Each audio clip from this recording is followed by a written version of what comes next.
Salam sejahtera. Terima kasih masih berada di channel ini.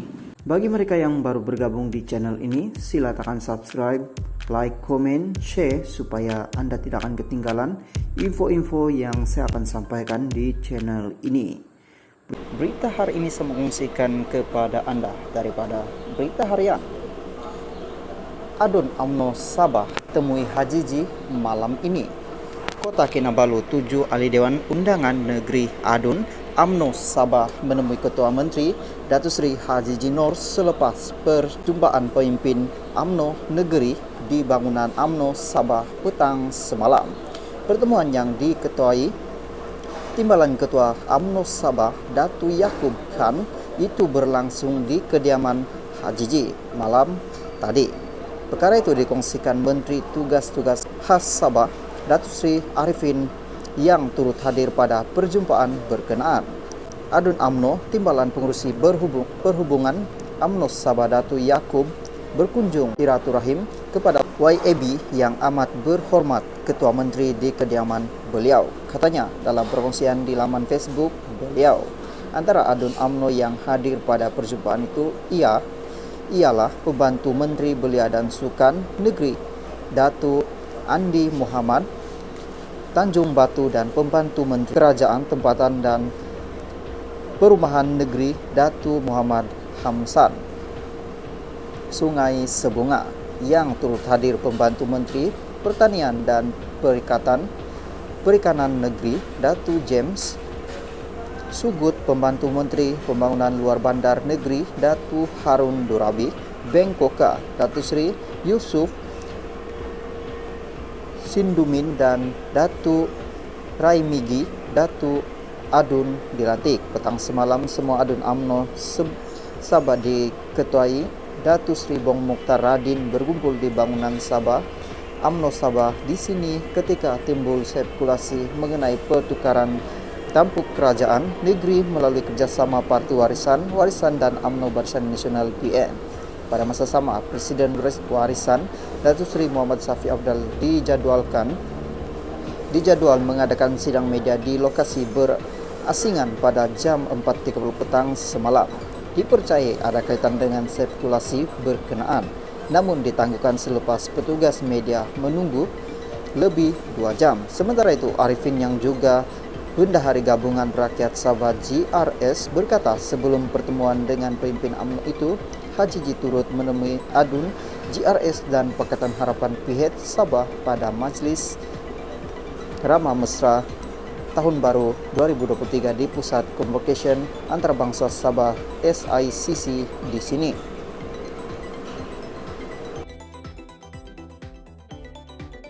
Salam sejahtera. Terima kasih masih berada di channel ini.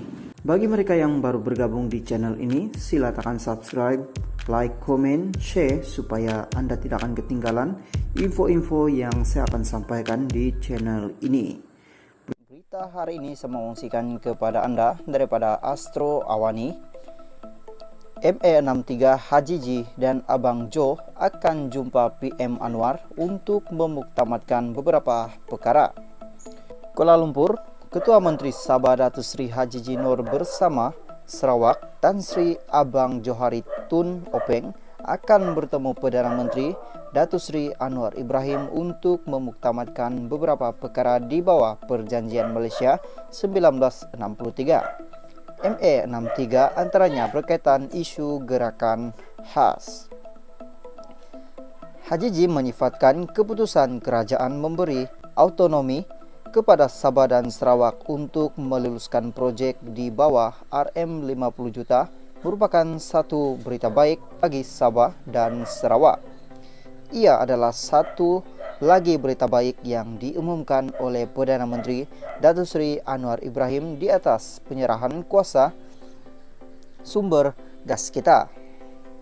Ia pasti akan membantu dalam kelulusan dan pelaksanaan projek pembangunan dan sentiasa dihalang oleh karena birokrasi yang rumit. Sebelum ini, katanya dalam satu kenyataan pada Rabu. Mengulas lanjut, Hajiji menjelaskan jawatan kuasa kerja dan kajian semula mengenai ME63 akan diteruskan di bawah pengurusinya timbalan Perdana Menteri Datuk Seri Faridah Yusof. Katanya selepas keputusan memberi autonomi kepada Sabah dan Sarawak untuk meluluskan projek di bawah RM50 juta, kerajaan juga dijangka akan memberikan peruntukan tambahan kepada Sabah bagi mempercepatkan projek Lebuh-Raya Pan Borneo. Ketika sidang media selepas mempengerusikan mesyuarat Kabinet, Anwar memaklumkan jemaah menteri menyerahkan kuasa meluluskan projek-projek bernilai RM50 juta kepada Kerajaan Sabah dan Sarawak. Mengambil contoh projek pembangunan melibatkan Jabatan Kerja Raya JKR, Anwar menegaskan ia tidak perlu menunggu kelulusan Kerajaan Persekutuan. Hujah Anwar, keputusan itu dibuat bagi mengelak karena birokrasi yang menyebabkan banyak projek JKR di Sabah dan Sarawak tidak dapat dilaksanakan. Halo guys, salam sejahtera. Terima kasih masih berada di channel ini. Bagi mereka yang baru bergabung di channel ini, sila tekan subscribe, like, komen, share supaya Anda tidak akan ketinggalan info-info yang saya akan sampaikan di channel ini. Berita hari ini saya mengungsikan kepada Anda daripada Malaysia kini. Anwar ada bekas PM, bekas Menteri Keuangan Pugah, kekayaan berbilion.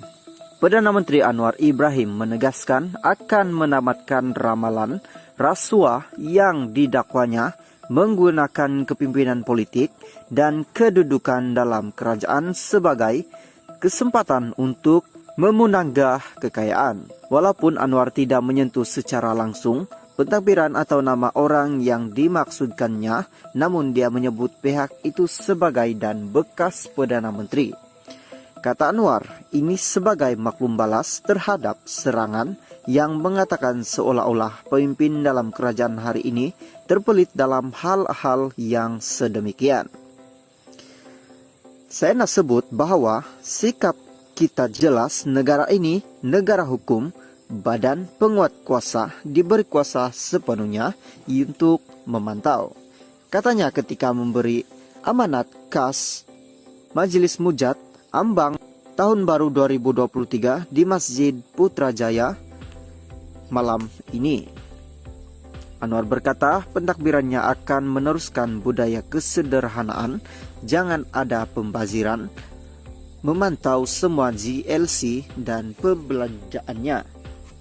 Tetapi saya nasihat juga rakan-rakan saya yang lain yang bercakap soal bersih dan hari-hari saban hari menyerang beberapa tokoh dalam kerajaan perpaduan. Apatah lagi orang-orang yang pernah menjadi Menteri Keuangan, Perdana Menteri yang